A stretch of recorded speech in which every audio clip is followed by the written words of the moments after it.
Most revered and honorable governor, distinguished gathering of friends from the academia, a very good morning to all of you. Actually, I am confronted with two challenges. The first, one of the few catchphrases from the Honorable Prime Minister's speech this morning, the first thing was that this Viksit Bharat 2047 exercise is a voice for youth workshop, which means it is very clear that the engagement has to be with the youth. And since it is a workshop, we have a lot of work to do, and we cannot be shopping for ideas from outside. It has to come from within our borders. So that is a very profound message that I could pick from the speech of the Prime Minister this morning, that this workshop cannot be achieved by individuals working in a scattered ecosystem. தனி மனுஷன் ஒருத்தனை கவலைப்பட்டால் அதில் பிரயோஜனமே இல்லை. கூட்டு பிரார்த்தனை மாதிரி ஒரு கூட்டு கவலை வேணும், எல்லாரும் சேர்ந்து கவலைப்படணும். So when all of us get together and be concerned about the nation's progress, then that is the first step. And who better than higher education institutions, all of us getting together to make India a developed country by 2047. So that is why the timing is appropriate. The collective gathering of higher education institutions is also most appropriate.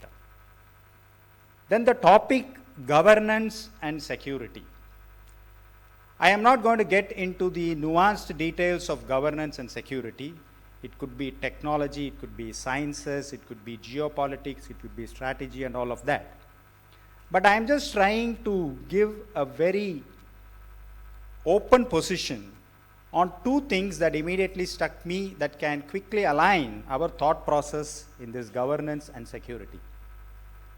The first thing is about a sense of ownership and the confidence in a nation. The sense of ownership, I think, is aligned to the first principle of governance. And our Prime Minister beautifully recalled that we have to take pride in the civilizational assets of our country.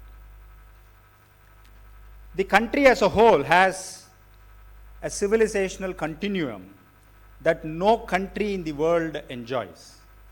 In fact, when the Indian Council for Research in International Economic Relations did a study in the early 2000s to understand the civilizational propensity of nations, they were surprised to know that the largest temple was in Cambodia, that there was some remote village in Vietnam that spoke Sanskrit, that there was a central university in Indonesia called the Sandipani University. And these are all examples to prove a point that a country did not exercise its military strength for its conquest, but rather it is its soft civilizational assets transcended boundaries and found presence very significantly in different countries across the globe. So this is the civilizational legacy that Bharat has, and we should own the civilizational assets. And how is this linked with governance? In corporate governance, I've always felt, and this is my opinion, that owner-led enterprises always do better than owner-less enterprises. When there is an enterprise that doesn't know who the owner is, everybody thinks that the problem will be solved by somebody else. In owner-led enterprises, it is the owner who comes and stands first because the stakes are high in an owner-led enterprise. So in governance, likewise, for the largest democracy like ours, and that is why we are called the mother of democracy, and we are the children of Bharat Mata, the mother of democracy, and the fundamental democratic micro unit is the citizen of the country. So every citizen must feel that they own some piece of the nation. It could be your house, it could be your street, it could be your neighborhood, it could be your community, it could be your state, it could be your region, it could be the entire country. And only if we develop that sense of ownership, then we will begin to realize that the problem is ours and we have to provide solutions. And without that sense of ownership, we will only be expecting somebody else to solve the problems.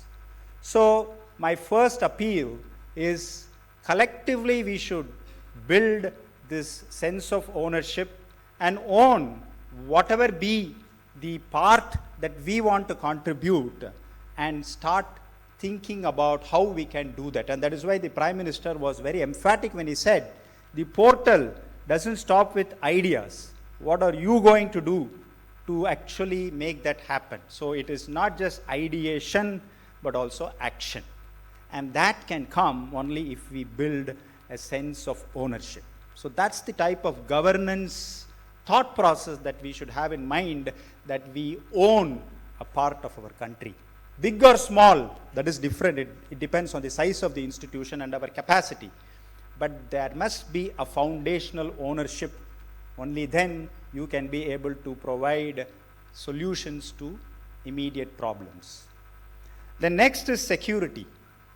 And again, I am not getting into the technology part of the security.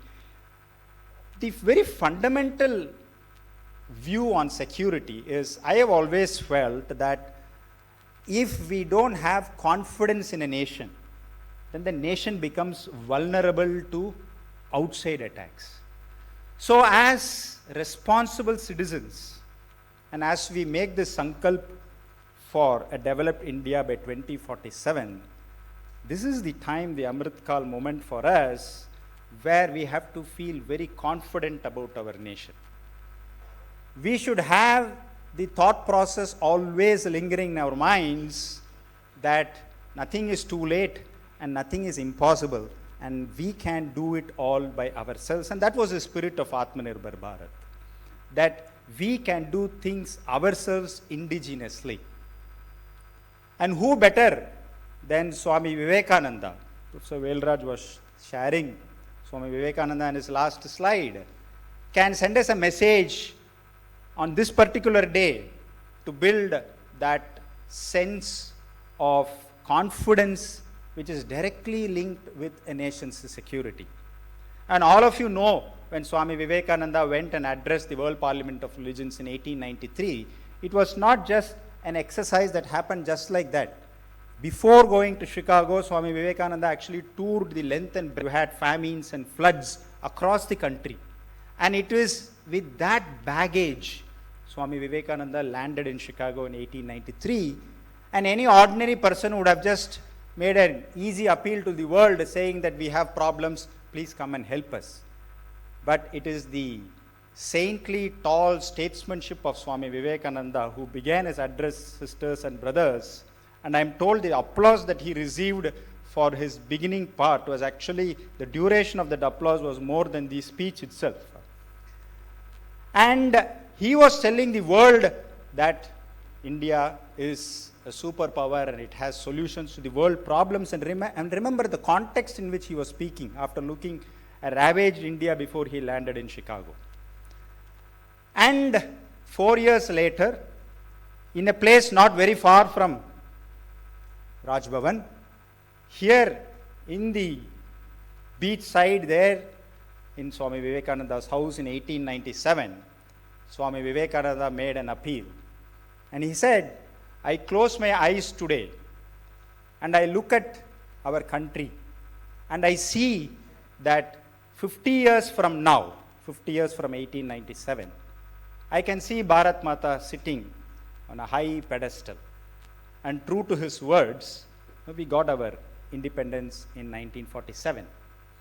Now the essence of this is that only if we have confidence in our own nation will we be able to put all the resources together and maximize on them to ensure that we don't have to rely on outside forces.